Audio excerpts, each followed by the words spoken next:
Mmusi Maimane o boletše maina a memasepala e mengwe ya mathomo mokgatlo wa gabo o e lebelletšego ka tlhokomelo. Kgwedi ya go feta Maimane o hlomile lesolo la go kwalakwatša dikgetho go thuša bonkgetheng ba ikemetšego bao e sego karolo ya mekgatlo ya dipolitiki.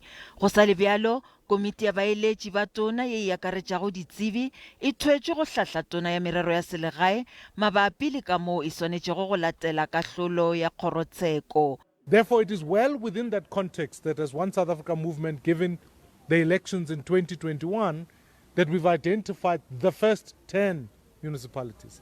I say it's the first because there are many more still to come. Maimane o netefaditše gore o laleditšwe ke motlatšamoahlodi mogolo wa peleng dikgang Moseneke go kgatha tema dinyakišišong tša go lebelela geba dikgetho tše di tlago tša mmušo wa selegae di swanetše go ba gona. Pego ya Moseneke e tla lokollwa ka la 21 ka Julae. Ka go le lengwe, moetapele wa COPE Mmusi wa lekgotla o re dikgetho di swanetše go tšwela pele ka kgwedi ya Oktoboro, se ka morago ga gore mekgatlo e mengwe ya dipolitiki bjalo ka IFP le EFF e dire boipiletšo bja gore dikgetho di šuthišwe ka lebaka la leuba la coronavirus. I was personally part of the meeting of the IEC, and I did say that no, we must go and vote.